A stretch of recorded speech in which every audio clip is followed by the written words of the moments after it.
ดับภัยเชียงใหม่สืบสานเวลาผ่าน131 ปีนานไกลวัดพระบาทอุดมรุ่งเรืองงามฟ้าเจ้านั้นบุญธรรมสร้างข้าหลวงเชียงใหม่ปกครองเมืองฟ้าทุ่มเทแรงกายแรงใจทุกชาติพันธุ์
เจริญสุขศรัทธาสาธุชนญาติโยมท่านพุทธบริษัททั้งหลายวันนี้รายการธรรมะประทีปส่องต่าง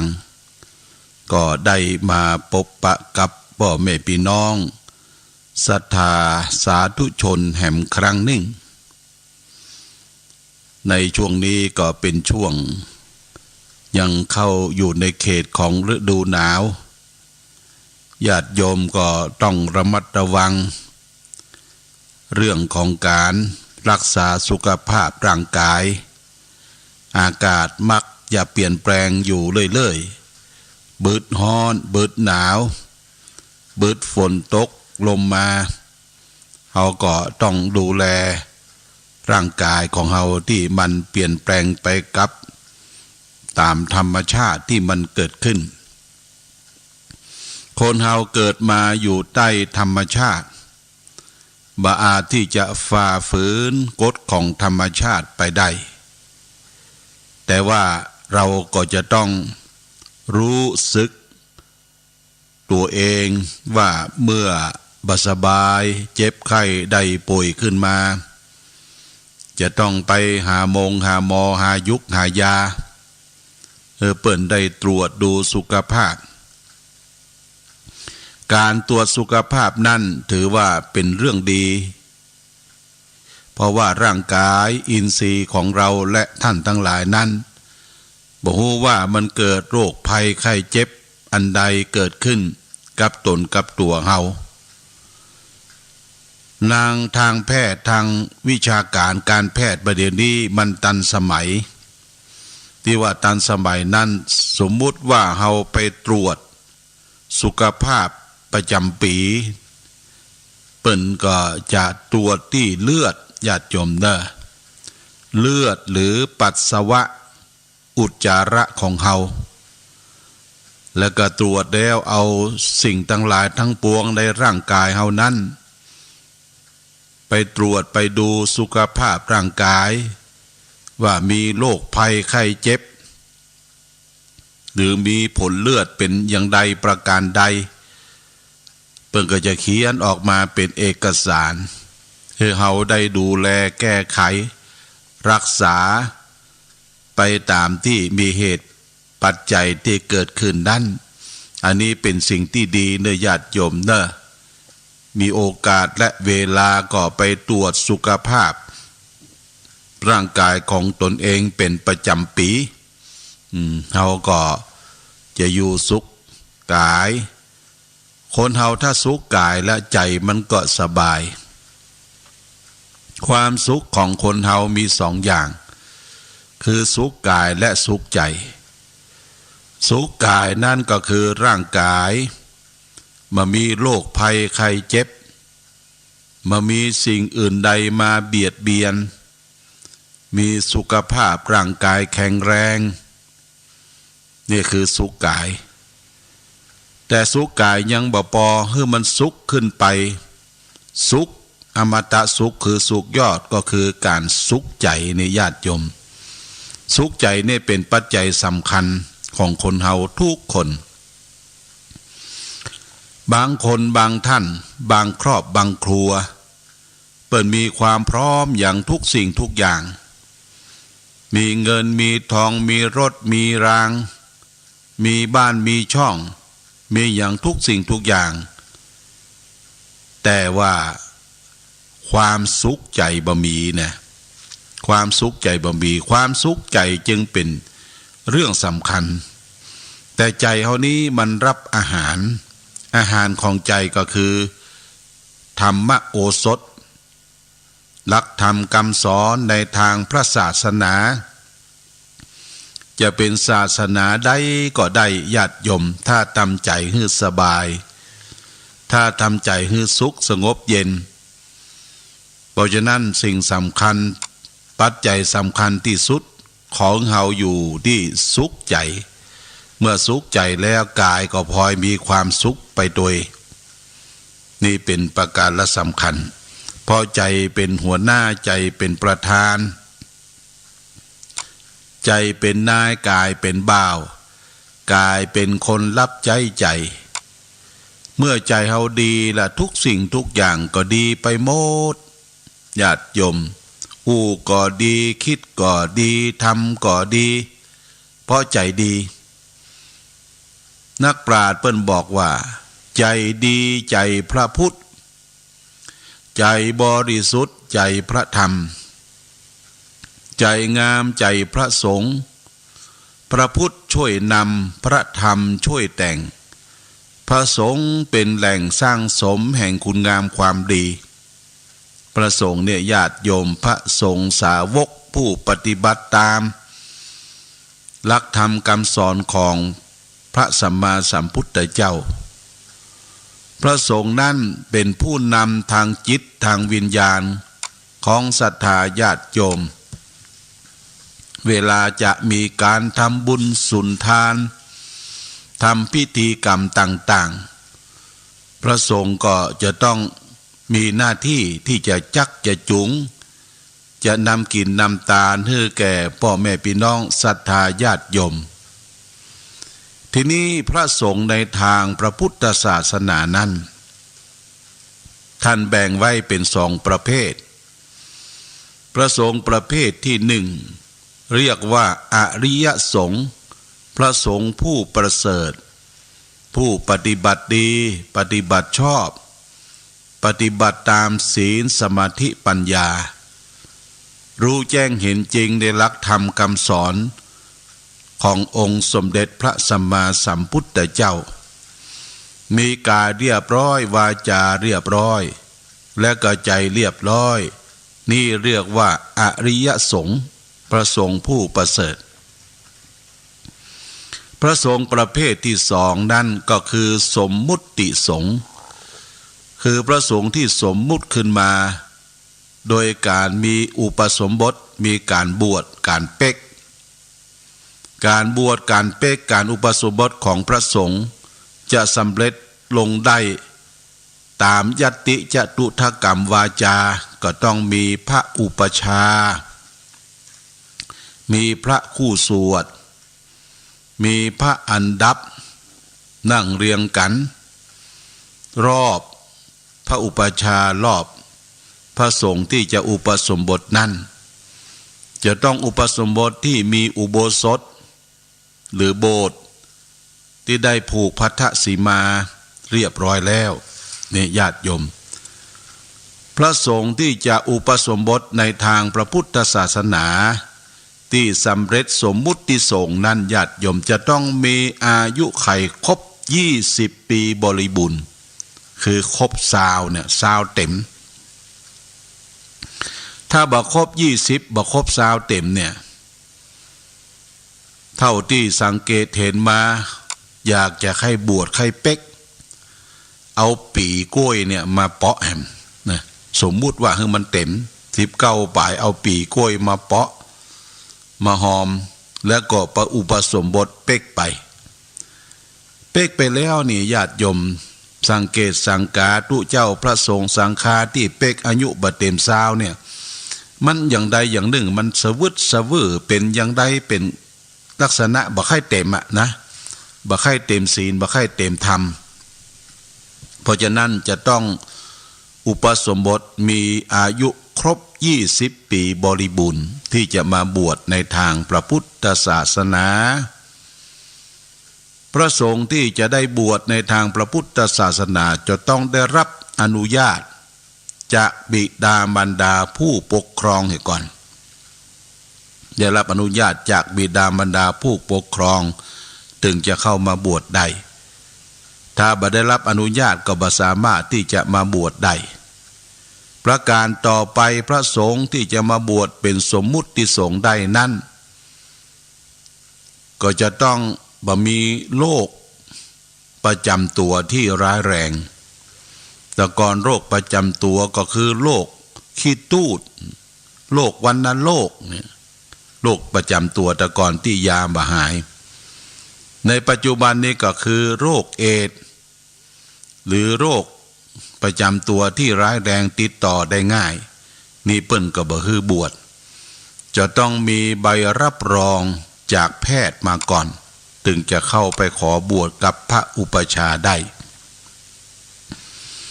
พระสงฆ์ที่จะมาบวชใบจะต้องบ่มีหนี้สินรุงรัง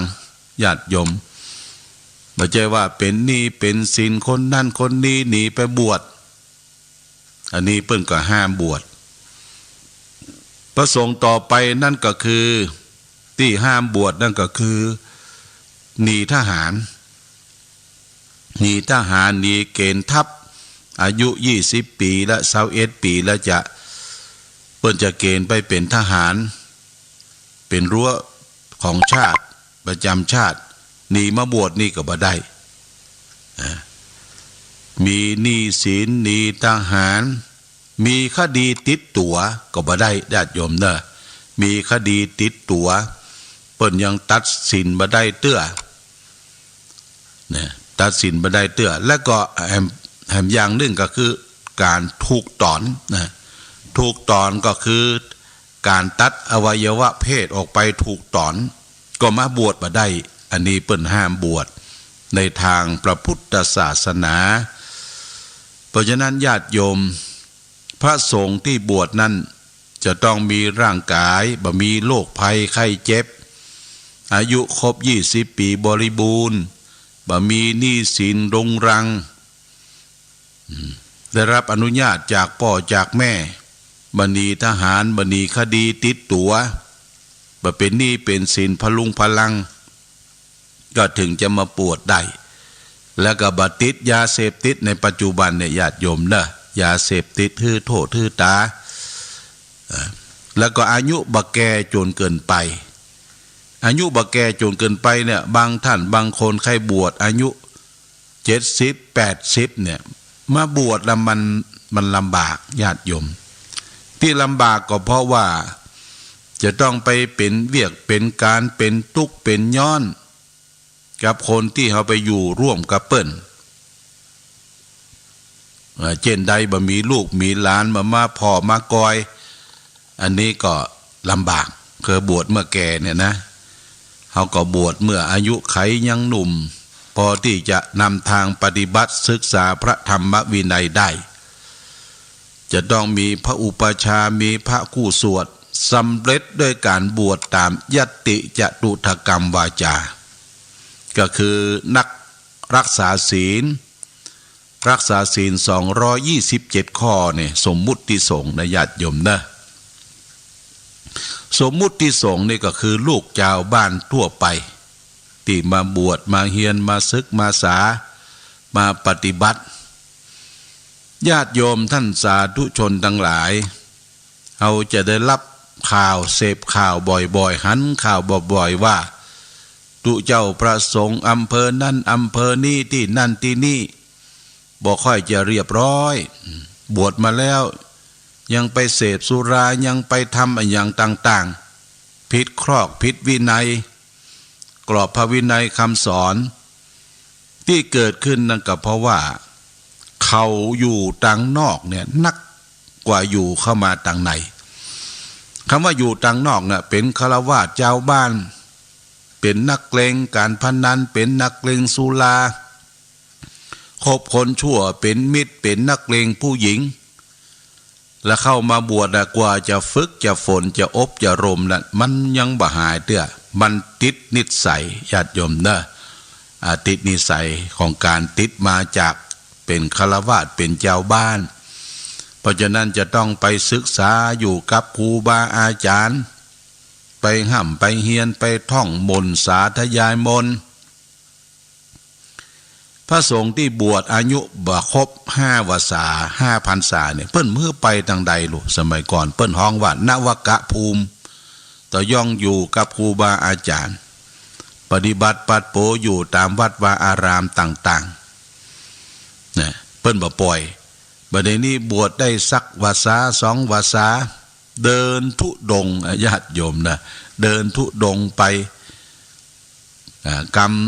หูกรรมเฮียนศึกษาพระธรรมวินัยก็บ่จบบ่คล่องบางทีก็เอาของอย่างไปแจกเครื่องรางของขลังไปแจกคือแก่ศรัทธาญาติโยม ที่เอาไปแจกไปฮื้อนั่นก็เพื่อหวังลาภสักการะทรัพย์สมบัติเป็นปัจจัยเป็นเงินเป็นทองเนี่ยญาติโยมนี่ญาติโยมก็ช่วยพอคำว่าทุดงนี่ก็คือเปิ้นปฏิบัติอย่างเคร่งครัดมี13ข้อญาติโยมเช่นว่าฉันมื้อเดียวอยู่ป่าจ้าเป็นวัดนุ่งผ้า3 ผืนเนี่ยแล้วก็อยู่โคนต้นไม้อยู่กลางแจ้งเนี่ยถือว่าเป็นทุดงมี13ข้อยกมาเป็นบางข้อบ่ใช่ว่าเตียวไปแล้วเป็นทุดงบ่ใช่อย่างที่ศรัทธาญาติโยมทางบ้านเฮาเล่าลือกันว่าพอโป้นที่ด่านปางบะขามป้อมไปมักจะมีทุดงอยู่กลางตางหิมตางสักตน2 ตนแล้วก็เอาขวดน้ำเป่าเนี่ยโบกรถญาติโยมโบกรถศรัทธาญาติโยมไปตังจังใหม่ก็ดีขึ้นมาตังเมืองฝางก็ดีสงสารอินดูตุเจ้าประสงค์ว่าจะเป็นพระแท้พระผอมบ่ฮู้สงสารว่าตุเจ้าเปิ้นอยากจะได้น้ำก็จุกรถพอจุกรถแล้วก็บอกว่าจะโดยสารไปลงที่หั่นที่นี่ศรัทธาญาติโยมก็ใจดีเปิดประตูรถให้ตุเจ้าทุดงนั้นโดยสารพอไปถึงเป้าหมายแล้วก็ลงญาติโยมลงแล้วบอกว่าอาตมาขาดปัจจัยอยากจะขอเจริญพรเมตตาปัจจัยจากคนขับรถน่ะที่เปิ้นบริจาคที่เปิ้นนำปาไปขาดปัจจัยจะเอาไปซื้อยามเอาไปซื้อกรดอย่าไปซื้อกระติกน้ำห้อนเนี่ยญาติโยมอย่างนี้มันพระธุดงค์ไปขอบ่ถูกต้องเลยไปขอจากญาติโยมคนนั้นคนนี้สังเกตสังกาเวลาไปบิณฑบาตตามที่ต่างๆญาติโยมใส่ข้าวปลาอาหารเรียบร้อยแล้วว่าอาตมาอยากได้ปัจจัยนี่ทุกเจ้าจะไปออกปากอย่างอันบ่ได้ทุกเจ้าพระสงฆ์พระธุดงค์ก็บอกอยู่ตามอัตภาพของตนเองเปิ้นจะถวายบัตรถวายเฮาบ่ได้กำหนดกฎเกณฑ์ว่าจะไปขอกับญาติกับโยมนี่บ่ถูกต้องญาติโยมก็สังเกตสังกาเนอทุกเจ้าพระสงฆ์เฮามักจะมาเสาะแสวงหาอาจดีจะบวชระยะสั้นบวชปลอมบวชอย่างใดก็บ่ฮู้นะแต่ว่าอุปนิสัยของศรัทธาญาติโยมของเฮาน่ะมีจิตเมตตาสงสารอยู่แล้วหันพระเจ้าพระสงฆ์นี่บ่ได้มีเมตตาธรรมที่จะฮื้อกินฮื้อตานอย่างนี้เป็นต้นอันนี้อู้เรื่องถึงพระภิกษุสงฆ์พระภิกษุสงฆ์เนี่ยมี2 ประเภทคืออริยสงฆ์กับสมมุติสงฆ์อริยสงฆ์ก็คือพระสงฆ์ผู้ปฏิบัติดีปฏิบัติชอบคือปฏิบัติบ่เห็นประโยชน์ส่วนตัวแก่ได้นะญาติโยมยกตัวอย่างเช่นครูบาเจ้าศรีวิชัยเนี่ยนักบุญแห่งล้านนาไทยครูบาเจ้าเปิ้นตั้งใจบวชครั้งนี้เพื่อยังประโยชน์ตนและประโยชน์คนอื่นประโยชน์ตนนั่นก็คือครูบาตั้งใจประพฤติปฏิบัติ